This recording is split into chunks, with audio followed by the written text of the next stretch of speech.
আজকে যারা বাংলাদেশকে নিয়ে আরো অনেক বছর খেলতে চেয়েছিল, আল্লাহ তাআলা তাদের খেলা বন্ধ করে দিয়েছেন। তারা মানুষকে গোলামে পরিণত করেছিল।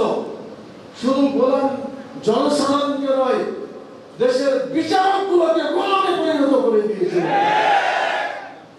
সবচেয়ে গরম কথা হচ্ছে, মানুষের সর্বশ্রেষ্ঠ আশ্রয় হলো বিচার ব্যবস্থা। কারো কাছে কিছু না পেলে বিচারে গিয়ে মানুষ একটা শান্তি পায়, কিন্তু সেই বিচার ব্যবস্থাকে ধ্বংস করে দিয়েছিল। শুধু তাই নয়, দেশের পুলিশ প্রশাসন এবং যে সমস্ত প্রশাসন দেশ পরিচালনা করছে, এই সকল ব্যক্তিকে এবং অফিসারদেরকে চূড়ান্ত গোলামে পরিণত করে দেওয়া হয়েছিল। যার ফলে আজকে কোন একজন ভালো লোক আগে যারা চাকরি করত, এখন কি তাকে রাখার কোনো উপায় আছে বলে মনে হয় আপনার? এবং বর্তমান সরকার সেদিকে দৃষ্টি আকর্ষণ করেছে এবং তার কাজ করছে। আমরা দোয়া করি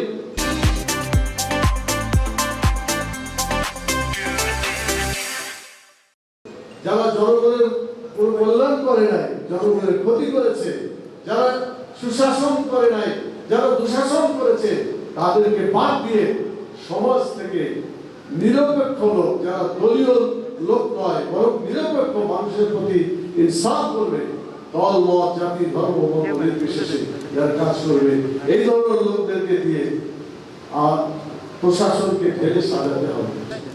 স্বৈরাচার তার নাম নিতেও মানুষের লজ্জা হয়, কিন্তু স্বৈরাচার দিয়ে বলাই ভালো। এই স্বৈরাচার কি করেছে আপনারা দেখেন, ব্যাংকের টাকা লুট করে বিদেশে পাচার করেছে না করে? বাংলাদেশের সবচেয়ে শ্রেষ্ঠ ব্যাংক ছিল ইসলামী ব্যাংক। এই সমস্ত টাকাগুলোকে কিভাবে বিদেশে পাচার করেছে, লুটপাট করেছে, আপনারা দেখতে পাচ্ছেন। তো আমি বলতে চাই, দেশের অর্থনীতিকে ধ্বংস করেছে প্রকৃত সরকার, প্রকৃত স্বৈরাচার। শুধু তাই নয়, দেশের যুব সমাজের চরিত্রকে ধ্বংস করার জন্য যত সরঞ্জাম ছিল সবটাকে কাজে লাগিয়েছে। আমরা বলবো, বাংলাদেশ একবার স্বাধীনতা হয়েছে, স্বাধীনতার ফল আমরা পাই নাই। কি বলেন, পেয়েছি আমরা? দ্বিতীয় স্বাধীনতা অর্জিত হয়েছে ছাত্র জনতার পক্ষ থেকে। আমি দোয়া করি এবং আশা করি আপনাদের সকলে মিলে আমরা যদি চেষ্টা করি, ইনশাআল্লাহ স্বাধীনতার সুফল এবার আমরা ভোগ করতে পারবো ইনশাআল্লাহ। বাংলাদেশকে শুধুমাত্র কয়েক বছরের জন্য শান্তি পাওয়ার জন্য আমরা চেষ্টা করব না।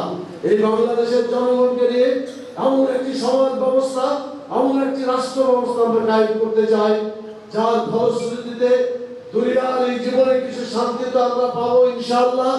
সেই সাথে সাথে লক্ষ লক্ষ কোটি কোটি বছর পরে যে জীবন হবে, যে জীবনে আমাদের থাকতে হবে, সেই আখিরাতের জীবনে আমরা শান্তি পেতে চাই।